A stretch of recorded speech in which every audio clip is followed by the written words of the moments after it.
தமிழக வரலாறு மற்றும் இதிகாசங்கள், அறிவியல், உயிரியல், வேதியியல் மற்றும் இயற்பியல். 3. கணிதம், ஆப்டிடியூட் அண்ட் மென்டல் அபிலிட்டி, சதவீதங்கள், வட்டி கணக்குகள், எளிய கணக்கு போதுகள், நேர்முக பகுத்தறிவு. தினசரி ஒரு பாடத்தை தேர்வு செய்து பயிற்சி செய்க. தமிழ் இலக்கணத்தை தினமும் 1 மணி நேரம் படிக்கவும்.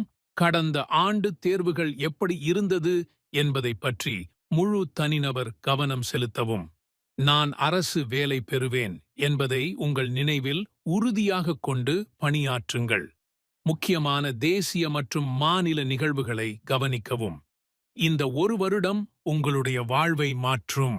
உங்கள் கடின உழைப்பு உங்களை உயரத்திற்கு கொண்டு செல்லும். எந்த தடை வந்தாலும் நீங்கள் மனதை உறுதியாக வைத்துக்கொண்டு முன்னேற வேண்டும். நம்புங்கள், உழையுங்கள், வெற்றி உங்களுடையது.